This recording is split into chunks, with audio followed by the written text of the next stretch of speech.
Conosco, Luca, você vai perguntar também. Nesse momento, nós recebemos Priscila Yosef, ela está em Avni, em Israel, e ela se encontrava na região onde houve o ataque. Boa noite, Priscila. Dentro do que é possível, tudo bem?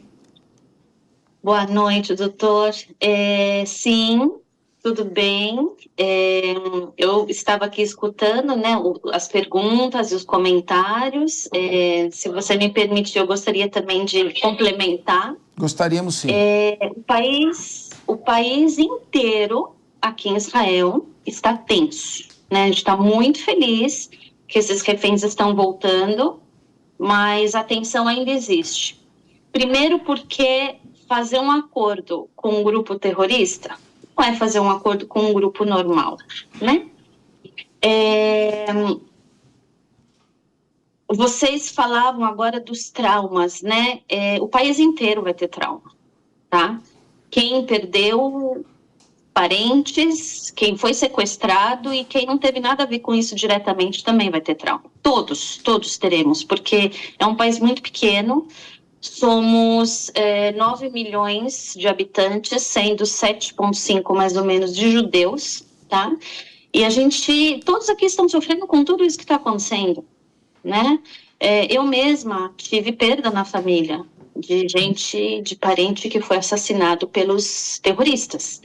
Eu estava no dia que aconteceu, a gente chama do Sábado Negro, né? Eu estava numa cidade que se chama Sderot, que é no sul, na faixa de Gaza, fica a menos de 1 quilômetro de Gaza, e foi horrível, foi a pior experiência da minha vida. Eu morei 39 anos no Brasil, onde a violência urbana é altíssima, e aqui não, mas aqui a gente tem a questão dos conflitos e da guerra, e foi, com certeza foi o dia que eu mais tive medo na minha vida, porque eu estava numa casa térrea com os meus sogros e a minha família, eu tenho 3 filhos, e a gente teve que ficar 16 horas dentro de um quarto de segurança, porque a gente sabia que tinha terroristas andando pela cidade.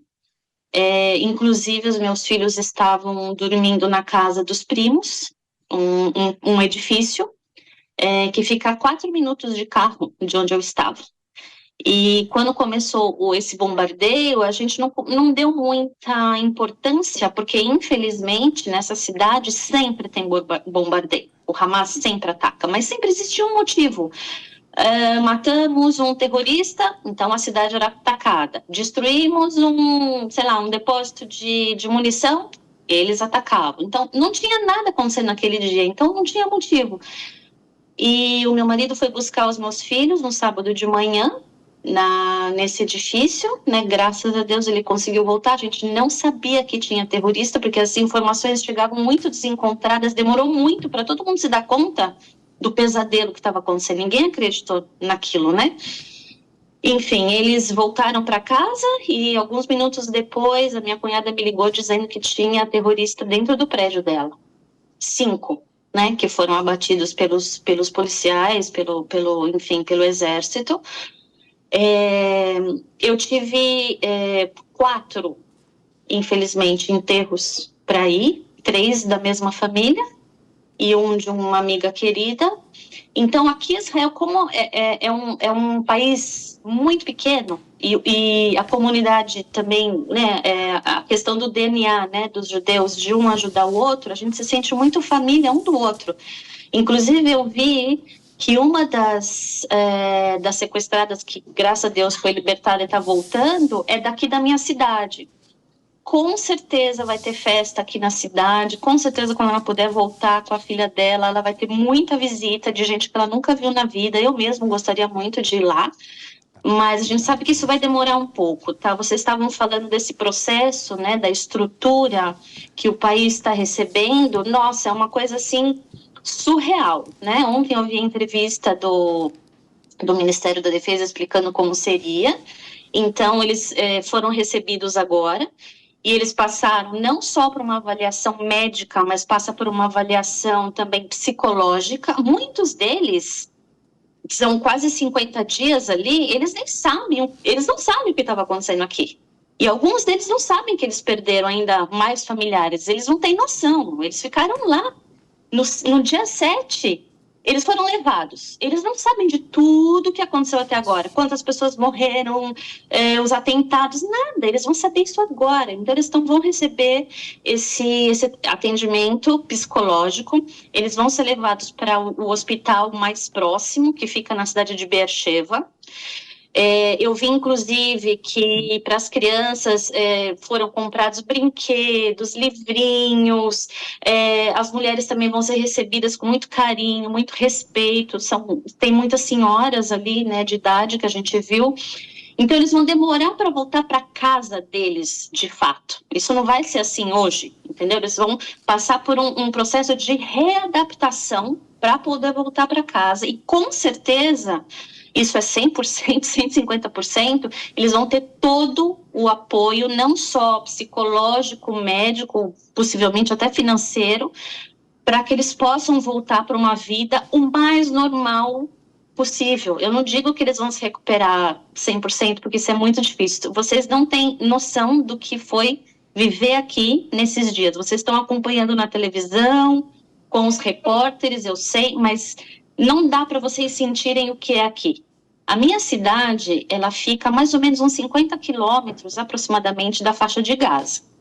Para vocês parecem perto, né? Porque o Brasil é um país tão imenso, mas para nós é uma distância curta, mas o sentimento é que é bem longe, né? Não é aqui, tá longe. Só que daqui da minha casa, eu escuto as explosões de gás. Então, a gente sabe quando alguma coisa muito grande está acontecendo por ali. E isso também machuca a gente também fica triste.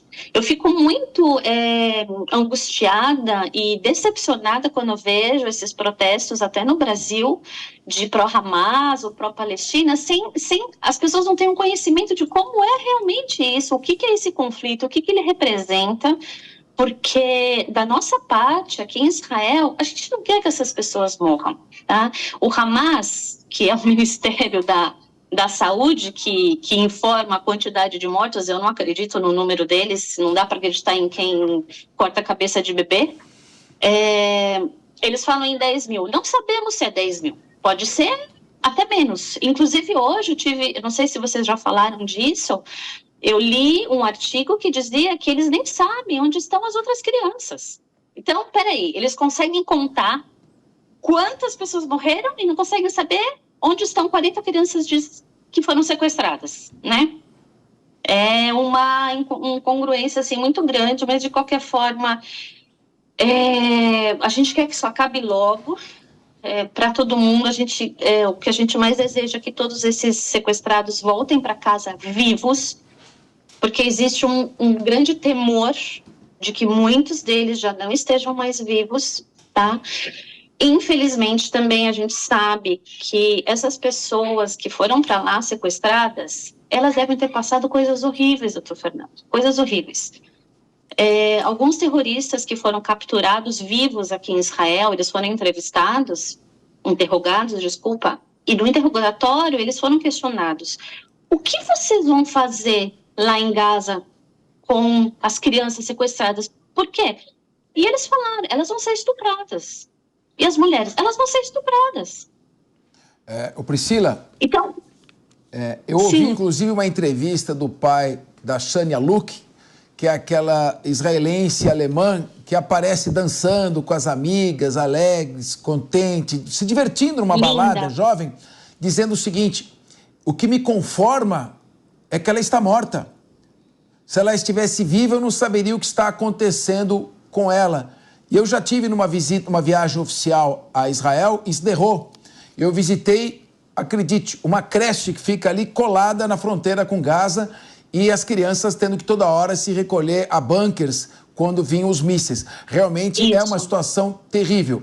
Agora, nós estamos aqui, o Luca Bassani está bem mais perto de você do que da gente. Ele está em Munique, sim, na Alemanha, nosso correspondente internacional. Ele, inclusive, antes de ir embora, ele vai pegar o braço direito dele, levantar em relação à prateleira superior, pegar um dos 2 livros de capa branca que se encontra brochura e dizer para mim do que é esse livro. Mas antes ele vai fazer a pergunta a você, Priscila Youssef. Claro. Boa noite para você, Priscila. Você também está aqui já mais horas na frente do Brasil. Muito me sensibilizou o seu relato quando você disse que o país inteiro vai passar por um trauma nacional, por se tratar de um país tão pequeno, uma comunidade tão próxima, que é principalmente os judeus dentro de Israel. Então, a minha pergunta é a seguinte: eu tenho um caráter um pouco mais político. Eu sei que agora é difícil fazer esse tipo de análise neste momento em que ainda estão se contando os corpos, infelizmente, mas antes da guerra nós sabíamos que havia um sentimento até que mais positivo dentro de Israel para que se pudesse fazer uma solução em 2 estados. Você acredita que depois de tudo que aconteceu, com tudo que foi revelado, esse sentimento tão ruim que aflorou também em muitos israelenses que perderam seus familiares, seus amigos, você acredita que haverá uma mudança e dentro da sociedade esse sentimento será mais um entrave para a solução da questão Israel-Palestina, ou eventualmente a criação de um Estado palestino? Olha, Bassani, você fez uma pergunta de $1 milhão, tá? Porque antes da guerra, claro que existia um movimento grande, não vou te falar da maior parte da sociedade, mas sempre teve muita gente defendendo essa criação dos 2 estados, até como o doutor falou, muitos, só até complementando o que ele tinha falado dos kibbutzim, que os moradores, essas moradoras que vocês estão vendo aí, tenho certeza, não conheço pessoalmente, mas muitas delas eram defensoras, sim, dessa pacificação, da união. Esses kibbutzins empregavam palestinos de Gaza, inclusive. Teve uma pessoa, uma senhora, que ela foi, Vivian, ela foi assassinada, ela trazia palestinos para tratamento médico em Israel, e ela foi assassinada por eles, né? É muito triste. Então, eu acho, é a minha opinião, eu não sou especialista, tá? Mas eu leio muito, eu converso muito com as pessoas, e eu acho que o país vai ficar bem dividido, mais ainda, entendeu? Vai ter uma grande parte que vai querer resolver isso de uma vez por todas, para a gente tentar ter paz, e vai ter uma parte que vai discordar, porque ainda vai ter aquele sentimento até natural, de revolta, sabe? Esse sentimento de, peraí, como eles vêm aqui e fazem tudo isso, a gente ainda vai, né, tentar fazer essa paz. Mas eu acho, eu prefiro ser positiva e acreditar que um dia isso ainda vai chegar. Eu não acredito na paz total, tá? Eu acho que isso é muito utopia, mas eu acredito que eu não entendo da estratégia, né, política e de guerra que eles vão tomar agora, mas Israel tem a intenção de controlar Gaza militarmente, não para ter o controle de Gaza, a gente não quer ter controle nenhum. O controle é em relação à violência, ao terror, para que o terror não exista e que eles não possam passar a fronteira e trazer esse terror para Israel novamente, né? Eu acho que isso vai ser por um tempo, na minha opinião. E aí o Bibi Netanyahu vai ter uma grande missão, se não a mais difícil da carreira política dele, de aqui enfrentar, porque ele vai ser muito pressionado para realmente fazer essa pacificação e a criação de 2 estados. Que, na verdade, historicamente, vocês sabem que isso já foi tentado muitas vezes, né? Inclusive com a criação do Estado de Israel.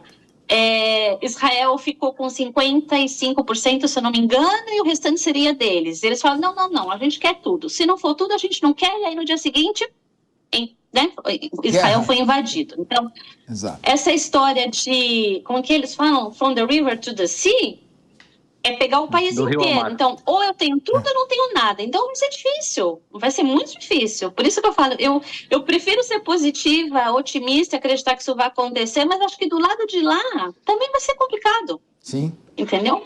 Até porque também, não, vamos dizer que no melhor dos cenários, o Hamas seja exterminado, o que é difícil porque é uma ideologia, não é um grupo físico somente, né? É uma ideologia. Você destruir uma ideologia não é assim tão fácil. O fato é que, se realmente a gente consegue destruir o Hamas, ainda tem o Hezbollah, ainda tem o Iêmen, que está, né, agora querendo também pegar uma parte aí dessa fama de terrorista contra Israel, e tem o Irã, que quer a total destruição de Israel. Entende? Então, é uma luta muito difícil, não é uma coisa fácil. Se fosse fácil, isso já teria acontecido em 1948. Infelizmente... A gente está em 2023 e olha que situação a gente se encontra. Exato. Infelizmente, muita gente também não quer a paz, e quando o diálogo para a paz atinge um nível de racionalidade, um dos lados, na maior parte das vezes o lado palestino, se levanta da mesa, como se atingir com pragmatismo a solução. A Mônica Rosenberg está lembrando aqui que a paz atingida com o Egito depois da guerra do Yom Kippur estava muito mais difícil, havia muito mais ódio. Até hoje, no Egito, a maior parte da população é antissemita em razão da guerra. E, no entanto, foi feito o acordo de paz de 78 e depois de 79 assinado o acordo de Camp David. E eu estive nessa região e há hospitais em que eu conversei com enfermeiros e médicos israelenses, região de Sderot, Ashdod, em que atendiam, sim, palestinos, vítimas, não vítimas, pessoas da Palestina que precisavam de atendimento. Priscila, sim, a gente vai agradecer muito a você, nós estamos repercutindo outros temas aqui também, esperamos aí que a mentalidade da paz e do entendimento supere os radicais. Uma boa noite para você e muito obrigado pela sua participação. Muito obrigada, obrigada, e torcemos e rezamos para que isso acabe logo.